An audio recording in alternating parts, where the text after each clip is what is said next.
Почитувани колеги, почитувани граѓани, почитуван заменик министер.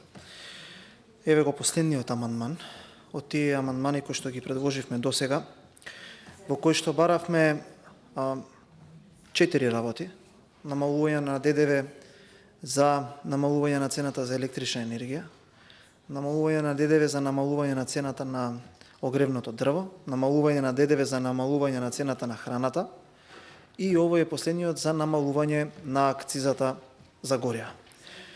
Ако ги прифатевме овие 4 амандмани, наместо да ги одбиеме и да не се обидуваме во тие две реалности кои што се во моментов актуелни во Република Македонија, таа е реалноста со розевите очила на мнозинството и реалноста која што ја живее народот, во овој момент можевме да кажеме дека сме горди бидејќи сме донели вистински антикризни мерки.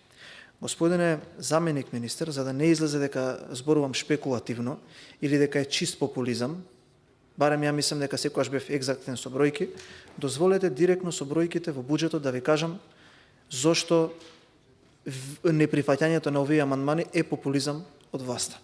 Господине заменик министер, земете го буџетот и отворете и видете ја разликата помеѓу приходот од акцизи за 2023 и за 2024 година. Разликата е дека оваа година вие предвидувате приходот од акцизи да ви биде зголемен за 1,7 милиарди денари.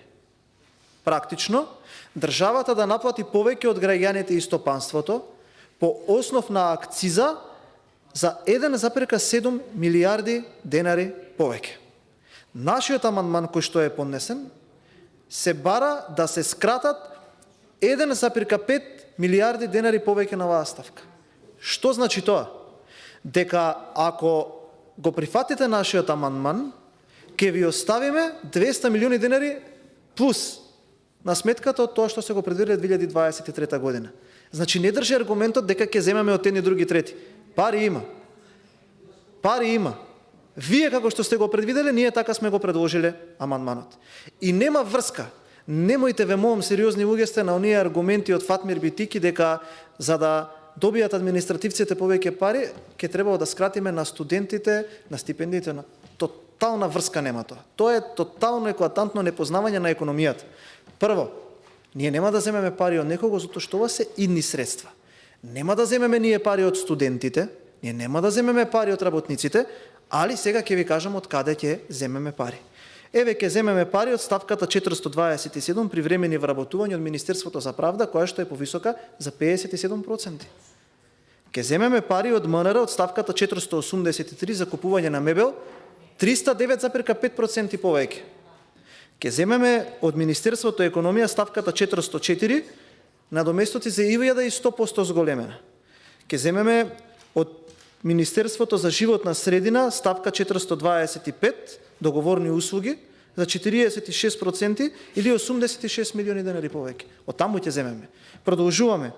Ќе земеме од Министерството за образование ставка 483 набавка на мебел 179% поголема. Ќе земеме од Министерството за земјоделие ставка администрација 190% изголемена. Од таму ќе земеме пари. Ние никако не сакаме да земеме пари од тие кои што се оштетени.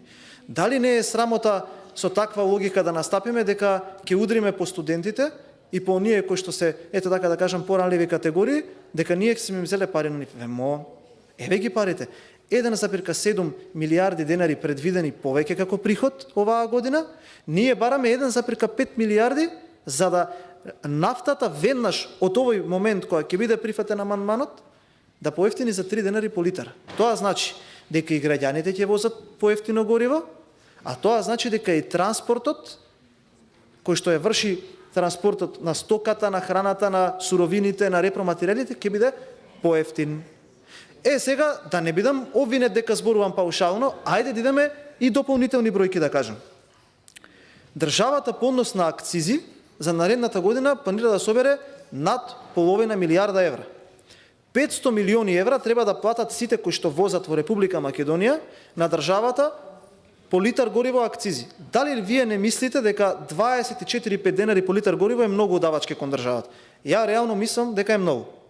СДСМ од кога дојде на власт до сега за над 14 денари ги зголеми давачките по литар гориво. Дали можеме овие средства да ги најдеме некаде на друга ставка од буџетот? Можеме. Ви кажав каде. 500 милиони евра се многу по основ на акцизи. Понатаму, ајде да отидеме чекор понатака. Како ние нема да имаме дефицит на пазарот, или доколку те ограничиме цената, некој да се јави дефицит. Министер, ве молам, отворете во буџетот, еве да не испадне дека шпекулирам, побарајте Агенција за нафтени резерви. Таа е агенцијата која што е надлежна за нафтените резерви во државата. Зошто постои таа институција? Постои и Агенција за стокови резерви и за нафтени резерви. За стокови резерви по закон се обврзани да држат одредени артикли како резерви доколку ги снема на пазарот, да не гладуваат граѓаните, да се спречи инфлација, да ги искористевте тие инструменти, ке знаевте. Не ги користите, нема потреба. Зошто е оваа за нафтени резерви? За да случајно во случај на криза, на некоја природна непогода или напад, не дај Боже, нешто такво слично, за да не недостигаат нафтени деривати, исто така по закон е врзана оваа институција да чува резерви на нафта за да интервенира на пазарот. Или, како сакате дополнително, во Република Србија, бидејќи по закон беа обврзани, си ја сработили работата, ја ограничија цената на нафтата и за да не се јави дефицит, самата држава интервенираше од оваа агенција.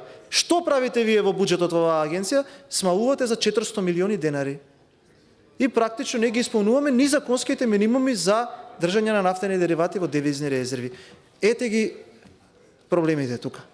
Ете, ние тие овие работи ви кажуваме. Овие се многу големи, многу важни фрагменти од системот кои што не ги прави оваа влада, кои што може да ги направи и граѓаните да не плаќаат волку високи цени на гориво.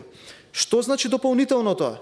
Тоа значи дека ако ние како држава се откажеме од овој приход, кој што несомнено можеме да го најдеме некаде на друго место во буџетот, за да не трошиме на непродуктивни трошоци, ако ги намалиме цените, ќе директно ќе влијаеме на цената на сите производи. Нема потреба да се срамеме со оние така наречени антикризни мерки по илјадарка на луѓето ќе им даваме, или со загарантирани цени кои што гледаме дека додека трае мерката, тие се во сила, веднаш кога ќе престане да трае мерката, цените растат, бидејќи трговците врз основа на тоа што го имаат загубено мора да го надополнат. По основ на поевтин транспорт ќе паднат сите цени во малопродажбата.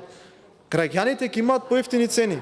Затоа ние кажуваме, не сакаме ние од потенцијалниот приход на никого да му земеме. Ете ги ставките.